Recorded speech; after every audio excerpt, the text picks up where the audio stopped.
నమస్కారం. ముఖ్యంగా ఈరోజు దీపావళి పర్వదినాన చార్మినార్లోని భాగ్యలక్ష్మి అమ్మవారిని దర్శించుకోవడం జరిగింది. రాష్ట్ర ప్రజలందరికీ కూడా దీపావళి పండుగ శుభాకాంక్షలు తెలియజేస్తా ఉన్నాం. ఆ అమ్మవారి దయతోని రాష్ట్ర ప్రజలందరూ కూడా సుఖ సంతోషాలతో ఆయురారోగ్యాలతో ఉండాలని, ఆ అమ్మవారు మనందరినీ చల్లగా దీవించాలని ప్రార్థించడం జరిగింది. ముఖ్యంగా హైదరాబాద్ అంటేనే ఒకప్పుడు మత సామరస్యానికి ప్రతీకగా మన హైదరాబాద్ ఉండేది. చార్మినార్లో భాగంగా భాగ్యలక్ష్మి అమ్మవారి దేవాలయం ఉండడం, హిందువులు ముస్లింలను గౌరవించడం, ముస్లింలు హిందువులను గౌరవించడం, ఒకరి పండుగను ఒకరి సాంప్రదాయాల్ని ఒకరు గౌరవించుకునే గొప్ప సంస్కృతి మన హైదరాబాద్కు ఉంది.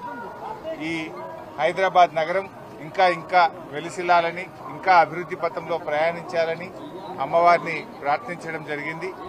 అయితే ఈరోజు రాష్ట్రంలో మనం చూస్తా ఉన్నాం, ఈ మధ్యకాలంలో పోలీసులకే రక్షణ లేకుండా పోయింది.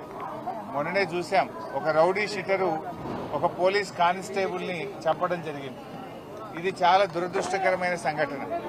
అంటే హోంమంత్రిగా ముఖ్యమంత్రి ఉన్నాడు, ముఖ్యమంత్రి హోంమంత్రి, హోంమంత్రి ముఖ్యమంత్రి, కానీ ఇలా ప్రజల్ని రక్షించాల్సినటువంటి పోలీసులకే రక్షణ లేకుండా పోయింది రాష్ట్రంలో. అంటే ప్రభుత్వం పూర్తిగా శాంతి భద్రతల్ని నెలకొల్పడంలో, ప్రజలకు రక్షణ కల్పించడంలో ఈ ప్రభుత్వం పూర్తిగా విఫలమైపోయింది. ఇవాళ నిజంగా ఒక కానిస్టేబుల్ మరణించడం అనేది చాలా చాలా బాధాకరం. ఆ కుటుంబానికి ప్రభుత్వం అన్ని రకాలుగా ఆదుకోవాలని, వారి కుటుంబ సభ్యుల్ని ప్రభుత్వ ఉద్యోగంతో పాటు వారిని అన్ని రకాలుగా ప్రభుత్వం ఆ కుటుంబానికి అండగా ఉండాలని కూడా మేము ప్రభుత్వాన్ని డిమాండ్ చేస్తా ఉన్నాం. దీన్ని రివ్యూ చేసుకోవాలి.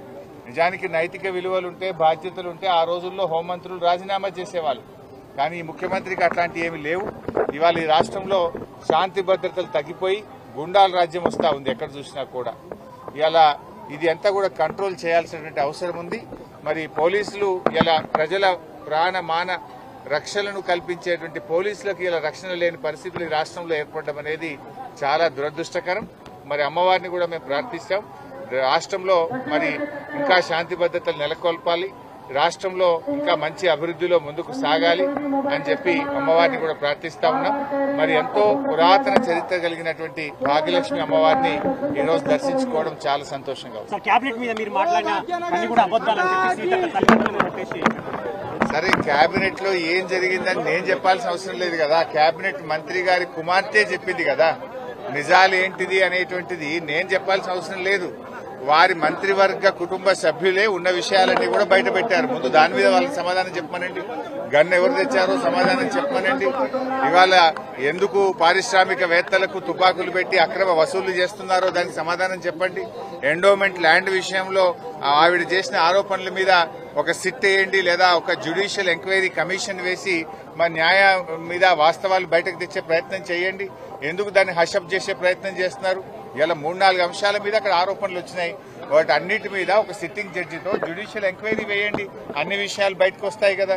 ఇవి మేం చేసిన ఆరోపణలు కాదు, మీ కేబినెట్ మంత్రులే చేస్తున్న ఆరోపణలు, మీ కేబినెట్ మంత్రుల యొక్క కుటుంబ సభ్యులు చేస్తున్న ఆరోపణలు.